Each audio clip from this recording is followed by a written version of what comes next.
Nagaan Waaqayyoo hunduma keessaniif haa ta'u, dhaggeeffattoota TV humna wangeelaa attam jirtu, fayyaa keessanii, maatiin keessan, qe'een keessan, hojiin keessan, waldaan keessan, biyyi keessan, naannoon keessan hundumtuu nagaadha. Nuyi nagaa keenyaa waldaan humna wangeelaa Minneapolis keessa jirtu nagaadha. Maatiin koos anis nu hundumti keenya nagaadha. Waaqayyoon nagaa hunduma keenyaaf kenne immoo maqaan isaa bara baraan kan eebbifame haa ta'u. Tarii torban kun isinitti ulfaataa warri ture, torban rakkinaa, torban dhiphinaa, torban boo'ichaa, torban gaddaa namoonni isinitti ta'e yoo jiraattanii jabaadhaa. Biyyi keenyaas miti, biyyi keenya waaqarraa. Waaqayyo nuuf iddoo qopheessee jira. Yeroodhaaf inni kun rakkinni isin darba, qannoon isin darba, fayyaan isin darba, dhukkubi isin darba. Wanti biyya lafaa kana jiru tokko wanti dhaabbataan hin jiru. Biyyi lafaa kun isin dabarti. Waaqni hin darbaa, lafti hin darbaa. Waan hin dabarreef Waaqayyo nu qopheessaa jira.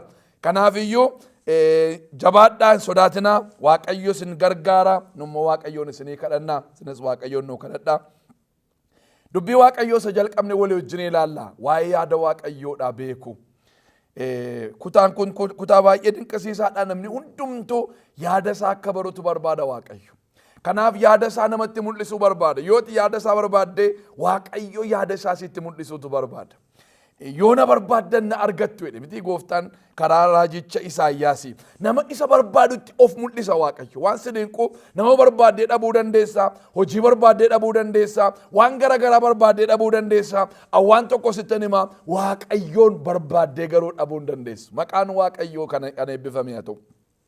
Silaa isatu of dhoksuutu irra ture. Waaqi guddaan akkasii mootiin moototaa, gooftaan gooftotaa of dhoksuutu irra ture. Garuu inni of mul'ise. Yaada isaas namatti mul'ise. Yaadi koo kana jedhe. Namoonni yaada isaa barbaadan yaada isaa argatu.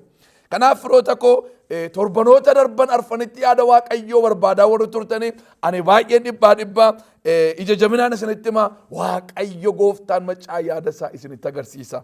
Galanni isaa kan Waaqayyoo haa ta'u. Fedha keessan yoo ta'e mataa keessan gadi qabadhaa. Ija keessan walitti qabadhaa. Iddoo isin jirtan hin mijaa'u yoo ta'e homaa nama hin saalfatinaa. Homaa nama hin sodaatinaa. Waaqayyoon iddoo hundumaatti akka nuyi kadhannutu barbaada Waaqayyo waan ta'eef lafuma jirtanitti Waaqayyoon walii wajjin kadhanna. Ija keenya walitti qabanne. Haaleluyyaa. Galanni siif haa ta'u yaa Waaqayyo torban kana guutummaatti jireenya keenya eddee har'aan waan nu geesseef maqaan kee haa galateeffamu. Obboloota koo rakkinaaf gidiraa garaagaraa keessa darbanis harki eegumsa kee isaanii wajjin ta'e gidiraan sun utuu isaan hin balleessin utuu isaan fuudheen adeemin isaan dhaabdee isaan gargaartee haalaaf yaa Waaqayyo qilleensaa bubbee garaagaraa gabgoote ijoollee kee immoo yeroo isaanitti dubbii Waaqayyoo dhaga'an kanaan waan isaan geesseef maqaa Yesuus Kiristoosiin bara baraan galanni siif haa ta'u. Jireenyi har'aa kun yaa Waaqayyo dhaabbataa miti. Garuu waan dhaabbataatti waan ulfina qabeessatti adeemaa jirra. Kanaaf si galateeffannaa nuyi waan ati nu qopheessaa jirtuuf waan ati fuula keenya dura nu keessee jirtu ulfina guddaa nu eegaa jiru sanaaf maqaan kee Waaqaaf lafarratti bara baraan kan eebbifame haa ta'u. Har'a immoo dubbii kee dhaga'uuf jenna. Dubbiin kee hunduma keenyaaf haa galu. Sammuu keenya nu bani akka nu galuu danda'utti nutti haasa'i. Yaa Waaqayyo warra yaada kee beekan nu godhi. Anis dubbii kee qajeelchee dubbachuudhaaf na gargaari. Inni hamaan hafuurri xuraan sun dubbii keetiif yaada keetiin inni mormu galgala kana iddoo hundumaatti maqaa Yesuusiin kan hidhame haa ta'u. Sabni kee bilisummaatti dubbii kee akka dhaga'uu fi haalli isaan keessa jiran hundumtuu maqaa gooftaa Yesuus Kiristoosiin kan gab jedhe haa ta'u. Galanni siif haa ta'u maqaa gooftaa keenyaa maqaa Yesuus Kiristoosiin. Ameen. Waaqayyoon guddifnee galateeffannaa yeroo dubbii Waaqayyoo dhaga'u Waaqayyo deebisee waan nuu kenneefi. Daawit iddoo biraa waggaa 1000 ooluudhaa mannaa jira. Oobdii kee keessaa guyyaa tokko ooluu naa wayyaadha. Mootiitu akka dhiyaasa. Mootiidha waan ta'eef yeroo barbaadetti ka'ee biyya barbaade dhaqee mootii barbaade wajjin taa'ee haasa'uu bashannanuu danda'a. Mootiidha waan ta'eef waan barbaade nyaachuu waan barbaade dhuguu danda'a. Mootiidha waan ta'eef aangoo isaatiin waan barbaade abboomuu danda'a. Iddoo bashannanaa baay'ee qabaachuu danda'a. Garuu inni anaan waan natti tolu iddoo biraa waggaan isaa dheeraadha. Waggaa 1000 umurii qabaadhee waggaa 1000 iddoo biraa ooluudha mannaa jira. Oobdii kee keessaa oobdiin qotee bulaan midhaan irratti rukutata oobdii irratti. Erga midhaan irratti rukutate midhaan isa qulqulluu gombisaa isaatti naqateetu habaqii duwwaatu iddoo sanatti hafa oobdiirra. Habaqii malee midhaan numti qullaanu midhaan numti gaariin hin jiru oobdiirra. Kanaaf iddoodhuma wanti gaariin hin jiru jedhamu oobdii kee keessa ooluu naa wayyaa jira. Hallelujah. Kanaaf saba Waaqayyoo qannoo biyya lafaa mannaa, ulfina biyya lafaa mannaa, jireenya biyya lafaa mannaa, badhaadhummaa biyya lafaa mannaa isa oobdii fakkaatu. Oh, hallelujah. Yaada Waaqayyoo keessa ooluu wayya.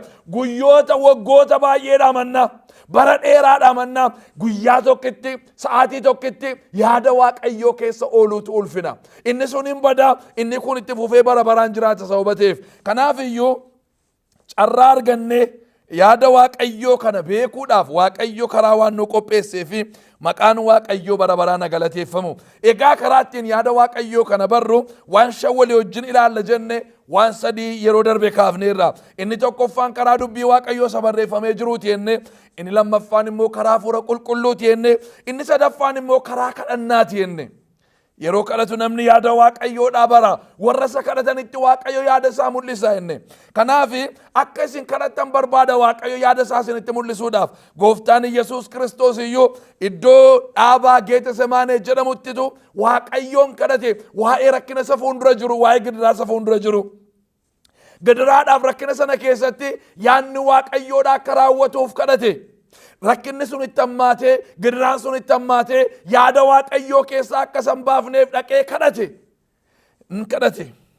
Yeroo kadhatu Waaqayyo yaada isaa itti mul'ise. Gaafa yaada isaa argu immoo humna inni ittiin yaada isaa sana keessa jiraatu immoo kenneef Waaqayyo. Ayyaanatu Waaqarraa dhufeerra buufate. Ayyaana inni ittiin yaada Waaqayyoo sana keessa galu.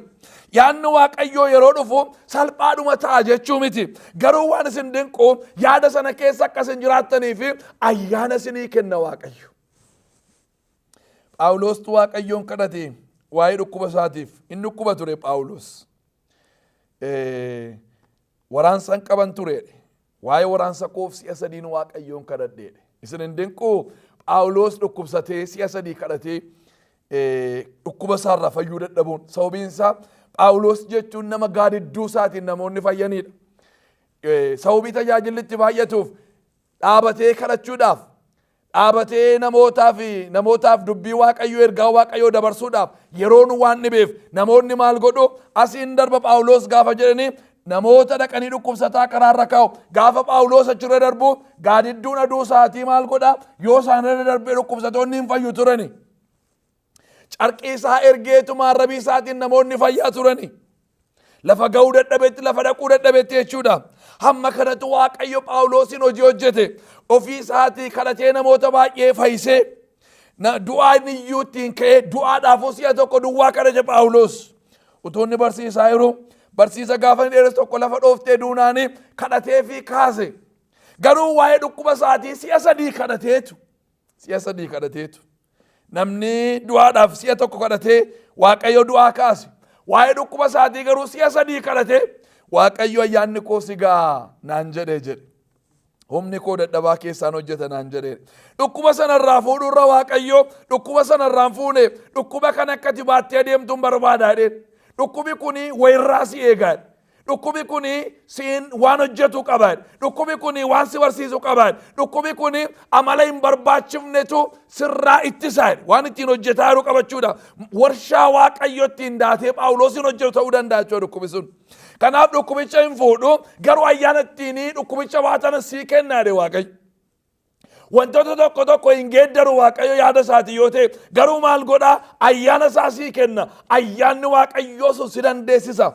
Si'a tokko wantoota keessa dabarre galagallee gaafa laallu attamittan keessa darbiyaan jenna. Numtu amma raajeffannutti bara akkasii attamittan darbiyaan, rakkina akkasii keessa attamittan darbiyaan, gidiraa akkasii attamittan darbiyaan jenna. Ayyaana Waaqayyootu si dabarse. Ayyaanni Waaqayyoo waan namni hin dandeenye nama dandeessisa. Kanaaf yaada isaa kana yeroo barru yaada isaa maal nu godha? Waaqayyo maal godha? Erga yaada isaa nu barsiisee booddee ayyaana ittiin yaada isaa sana keessa jiraannu nuu kenna.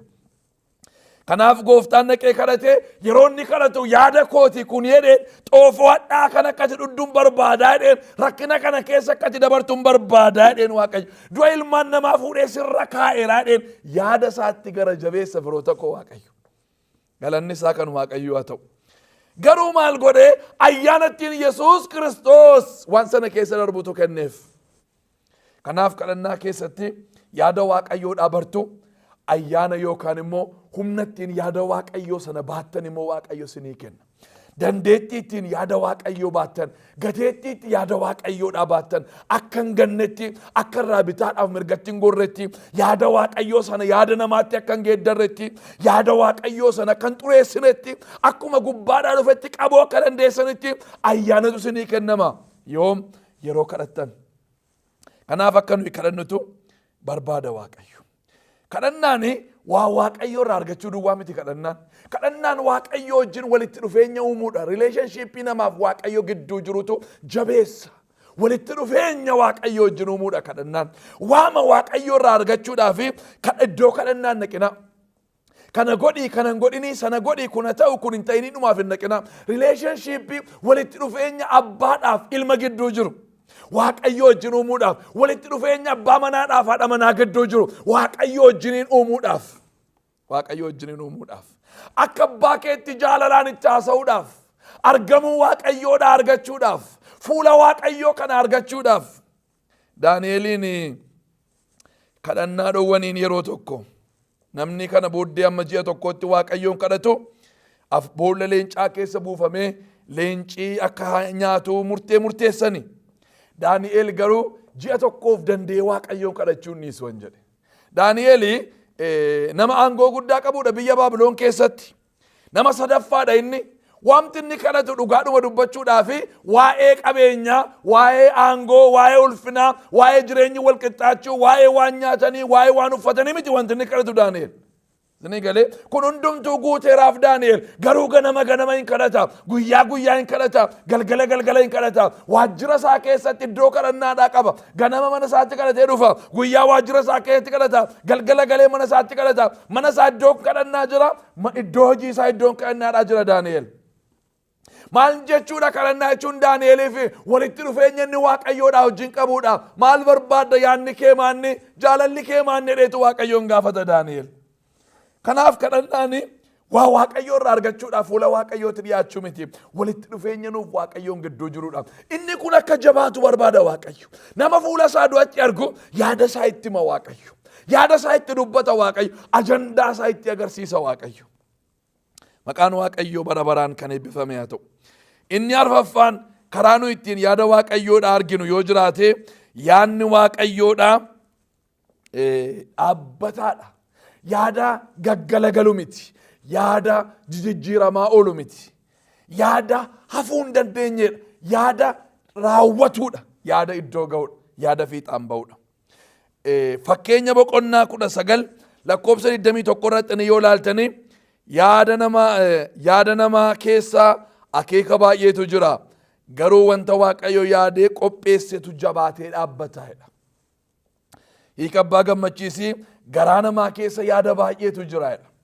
Inni kun immoo yaada namaa keessa akeeka baay'eetu jira. Lakkoofsi isaanii baay'eedha jedheetu dubbata. Isaan keessaa garuu yaada waaqayyoo duwwaatu jabaatee dhaabbataadha.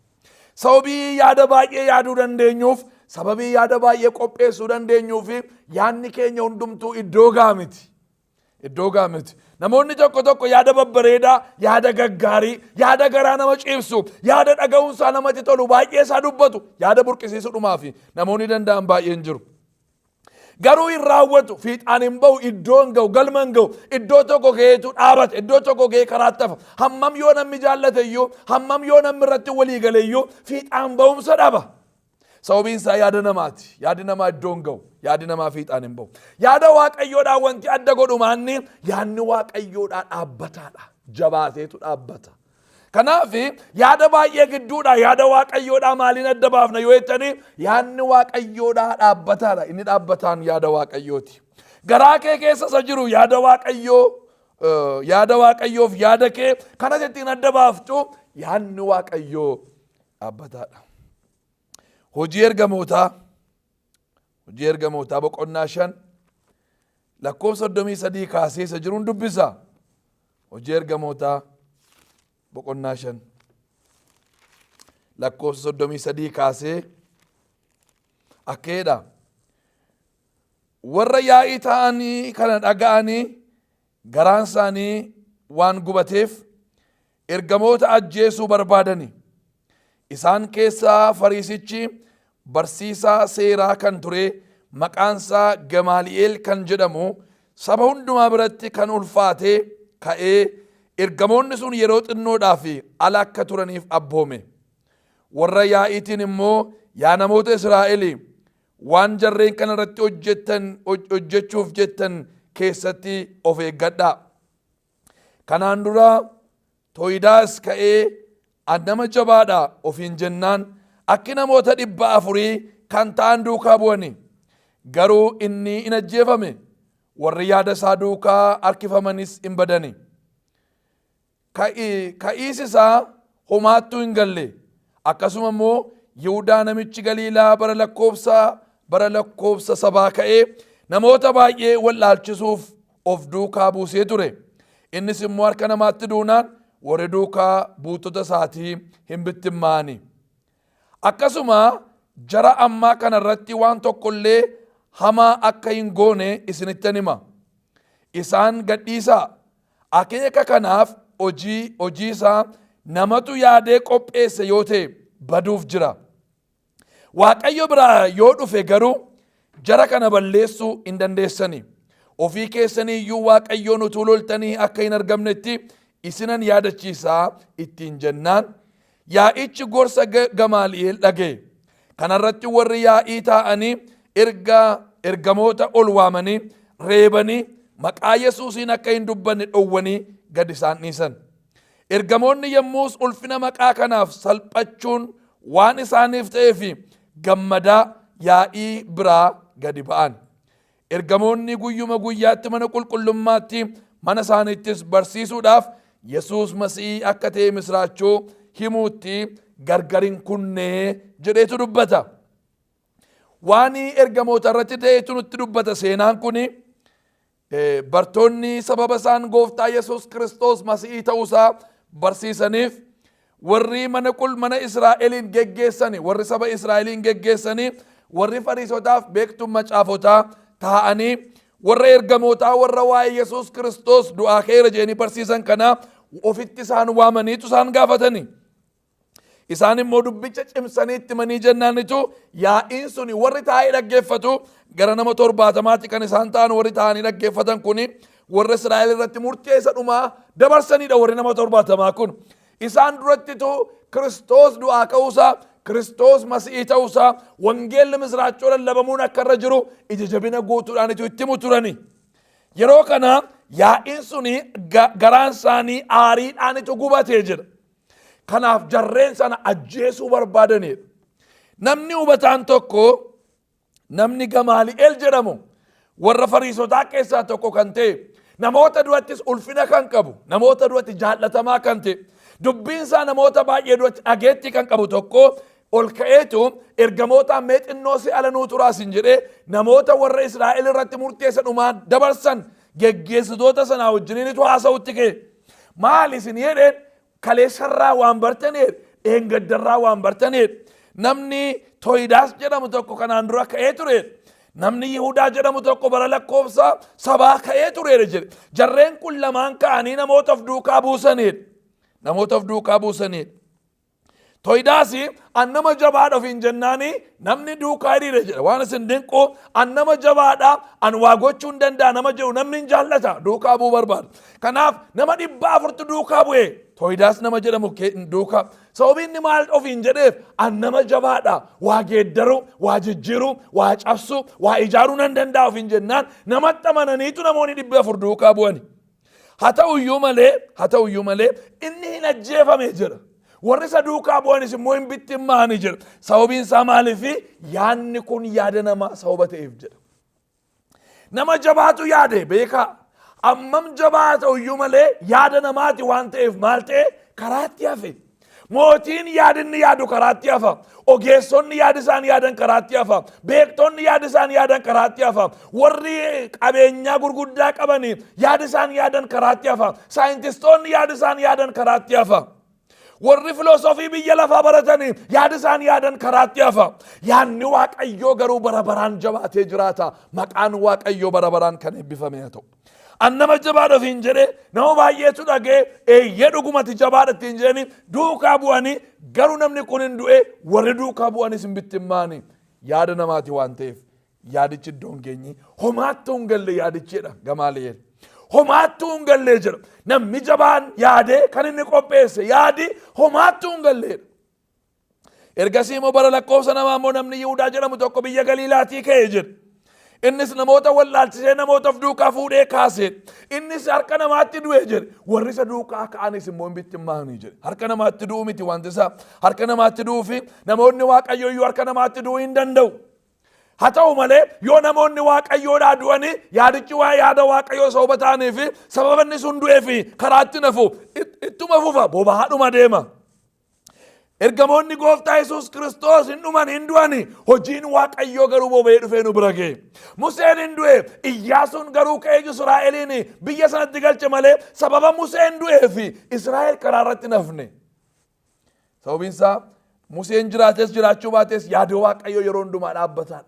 Musee irratti hundaa miti yaada Waaqayyoo, Iyyaasuu irratti hundaa miti yaada Waaqayyoo, Phaawulos irratti hundaa miti yaada Waaqayyoo, Phexros irratti hundaa miti yaada Waaqayyoo. Yoo ani hin jiru ta'e waldaan kun hin sochootu jettee kan yaaddu yoo jiraatte sittan himaani sirratti hundaa'u yaada Waaqayyoodha. Ati jiraattees ati jiraachuudhaa baattees yaada Waaqayyoodhaa iddoo ga'a. Jiraattee yaada Waaqayyoo keessa yoo deemteeti of oolchite, ofii kee eebbifamte, ofii keetii ulfaatte ati.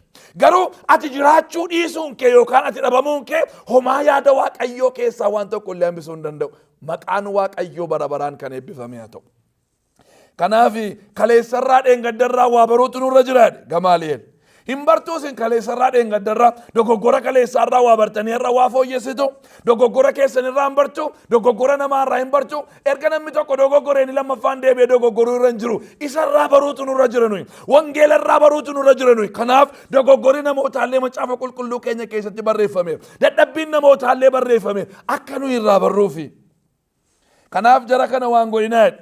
Jarri kuni wanti amma odeeffamaa jiru kuni sochiin amma ka'ee jiru kuni waa'een gooftaan isaan jedhan kuni Waaqayyo biraati yoo ta'e namni tokko balleessuu hin danda'u jedhe. Nuyi warri as teenyee Israa'eliin geggeessinu warri 70 nuyi namoonni jajjaboon kuni beektuun macaafotaa Fariisonni kuni irratti walii gallee yaada Waaqayyoo kana hambisuu hin dandeenyu jedhe. Oh hallelujah. Yaada Waaqayyoo kana hambisuu hin dandeenyu jedhe. Kanaaf jedhe jara kanan tuqinaadha, jara kanatti hin bu'inaadha. Isin iyyuu utuu yaada Waaqayyoo loltanii akka of hin agarreetti of eeggadhaadha. Isaaniin lolla jettanii yaada Waaqayyoon utuu loltanii firoota koo namni yoo nama lole jaarsatu araarsa. Namni yoo mootii lole mana hidhaatti darbuu danda'a. Isinii galee mootii loluun miidhamisaa amma kana miti. Nama loluun miidhamisaa amma kana miti. Waaqayyoon loluun miidhama bara baraa fida. Waaqayyoon loluun du'a bara baraa fida. Yaada Waaqayyoo wajjiniin wal loltanii Waaqayyoon loltanii akka hin argamnetti of eeggadhaa. Waaqayyoon loltanii akka hin argamnetti. Kanaaf of eeggadhaa. Jara kana gadhiisaa jennaanitu yaada namicha kanaa fudhataniitu hin ajjeefne sana dhiisanii bartoota ol deebisanii ol galchanii reebanii jira sagaleen Waaqayyoodha. Lammataa maqaa kanaan akka hin barsiifne jedhanii akeekkachiisanii gad isaan dhiisaniidha. Gad isaan dhiisaniidha. Isaan garuu sababa ulfina maqaa Yesuusiif waan salphataniif jedha gammadaa gadi yaa'aniidha. Ilaala nama duratti reebamaniif hin salphataniif garuu maaliif salphataniif ulfina maqaa Yesuus Kiristoosiif waan salphataniif. Hallelujah. Warra ulfina maqaa Yesuusiif salphatan, warra ulfina maqaa Yesuusiif rakkatan, warra ulfina maqaa Yesuusiif gidiraa argan, warra ulfina maqaa Yesuusiif agabuu oolanii agabuu bulanii isaan gammadaniif gammadaa gadi yaa'aniidha. Fuula gurraachessanii gungumaa gadi yaa'anii jiru. Maaliif Waaqayyo kanatti dabarsitee nu laattee hin jenne? Maa nu salphiftee hin jenne? Maaliif akka salphatan waan beekaniif ulfina maqaa Yesuusiif salphachuu isaaniif gammadaa gadi yaa'aniidha. Kanaaf yaadi Waaqayyoodhaa dhaabbataadha. Iyyoob boqonnaa 42 lakkoofsa 2 irratti yoo laaltanii Iyyoob yaanni kee dhowwamu akeeki kees karaatti hafuu akka hin dandeenye beekaa jedhe kanan bareen jedhe. Yaada dhowwamuu hin dandeenye sirratti qaba Waaqayyo. Yaada karaatti hafuu hin dandeenye mootonni biyya lafaarra jiran yoo harka wal qabatanii yaadicha akka sirratti raawwanneef yoo walii galan karaatti hambisuu hin danda'an. Yaanni Waaqayyo Iyyoob irratti qabu qabeenyaan sun yoo dhumellee dhufeetun achi keessa haaraa kaasee yaada waaqayyoo irratti raawwatame. Raammoon ganamaa galgala madaasaa nyaatanii Iyyoob irratti yaada waaqayyoo hin dhowwine. Madaansaa sun ajaa'uun foolii isaatii yaada waaqayyoo hambisuu hin dandeenye. Haadhi manaa dhiiftee deemuun kophaa ta'uun Iyyoobi yaada waaqayyoo karaatti hafuu hin dandeenye. Yaada waaqayyoo karaatti hambisuu hin dandeenye. Hiriyoonni Iyyoobitti murteessuun isaanii yaada waaqayyoo karaatti hambisuu hin dandeenye. Kanaaf yaada karaatti hafuu hin dandeenye sirratti qaba Waaqayyo. Maqaan Waaqayyoodha bara baraan kan eebbifame haa ta'u. Torbanarraa kan nuyi itti fufnee ilaallu yaadni Waaqayyoonni shanaffaan karaa ilma isaa Yesuus Kiristoos biyya lafaatti mul'achuu isaati kan nuyi walii wajjiniin ilaallu. Inni guddaan qabxii inni guddaan egaa iddoo kana jira. Waaqayyo karaa ilma isaa Yesuus Kiristoos tokkoffaa wangeela isa caafamee jiru hin jenne, lammaffaa karaa hafuura qulqulluutiin hin jenne, sadaffaa karaa kadhannaa jenne, arfaffaa immoo isa jabaatee jiraatu jenne, shanaffaa irratti immoo karaa ilma isaa Yesuus Kiristoositu yaada isaa Waaqayyo guutummaa biyya lafaatti mul'ise. Isa kana xiksii tokko ergan isinii dubbisee booddeen isuma kanaan guduunfaa. Wangeela Yohaannis boqonnaa tokko lakkoofsa 8 irratti yoo ilaaltani, Wangeela Yohaannis boqonnaa tokko 8 irraa homtinuu takkaa Waaqayyoon hin argine, ilma tokkicha isa abbaa bukkee ture sanatu waa'ee isaa hiikee beeksise malee jedha. Homtinuu eenyuyyuu beekaan kamuu, ogeessi kamuu, qulqulluun kamuu, namni kadhannaatti jabaatu kamiyyuu, namni hafuurri qulqulluun isa keessa guute kamiyyuu, namni dinqiin baay'een ittiin ta'e kamiyyuu, eenyuyyuu bara kamiin keessattuu takkaa Waaqayyoo hin agarreedha. Macaafa qulqulluu keessatti kakuu moofaa yeroo ilaaltanii namoota tokko Waaqayyoon argineerra jedhaniitu isaan dubbataniitu dhageessu. Haa ta'uyyuu malee ulfina Waaqayyoo keessa hamma tokko xinnoo tokkotu itti argame, xinnoo tokkotu billichitti jedhe malee namni guutummaatti Waaqayyoon argee hin jiru. Museen Waaqayyoon arguuf baay'ee kadhate, namni na argee jiraachuu hin danda'u jedhe Waaqayyo. Garuu yaa Musee jedhe Waaqayyo, si fuulduran darbaa gaarummaa kootiinanii gaarummaa koo odeessaa araara koo dubbataan si fuuldura darbaa holqa keessa galeen fuula koo arguu hin dandeessu dudduuba koo agartaa. Waaqayyo gaarummaa isaa dubbataa araara isaa dubbataatu Musee dura darbe. Museen maal arge yoo jettanii araara Waaqayyoof gaarummaa Waaqayyoo arge malee guutummaa Waaqayyoodhaa hin agarre. Waaqayyo araaruma duwwaa miti, Waaqayyo gaarummaa duwwaa miti. Kutaa baay'ee qaba firoota koo Waaqayyo, guutummaa ulfina isaatti Waaqayyoon argee namni jiraachuu hin danda'u. Kanaafitu kakuu haaraan namni takkaa Waaqayyoon hin agarreedha. Garuu tokkicha ilma isaa isa bira turetu hiikee dubbatee jira. Iyesuus Waaqayyoon hiikee dubbate. Haleluuyaa! Waaqayyoon hiikee dubbate. Iyesuus Waaqayyoon biyya lafaatti mul'ise. Karaa Iyesuus Kiristoosiin Waaqayyoon argine nuyi. Suma kana keessa turraa Waaqayyo sinaa eebbisu. Baay'een isin jaalladha. Torban kana yaada Waaqayyoo cimsaa barbaada. Namoonni dubbiin har'aa garaa keessanitti bu'e. Isin garuu gooftaa dhiiftanii booddee keessan deebitanii kan jirtan, amma garuu gooftaa duukaa deemuu kan barbaaddani maaloo isinittan hima. Bor waldaa naannoo keessan jirtu barbaadaati dhaqa. Namoonni gooftaa Yesuus Kiristoosiin immoo hin beekne gooftaa kana duukaa deemuun barbaada, yaada Waaqayyoon barbaada kan jettani dhaqa. Dubbii Waaqayyoo akka dhageessanitti hima. Harka keessan ol kaasaa isaan biratti gooftaa Yesuus Kiristoosiin fudhadha. Warri kaan immoo yaada Waaqayyoodhaa barbaadaa turaa torban kana. Waaqayyo yaada isaa biyya keenya saba keenyatti mul'isu. Waaqayyo yaada isaa jarraa kanatti mul'isu. Baay'een isin jaalladha. Nagaatti naa tura. Torban har'aa wal agarra. Haleluuyaa.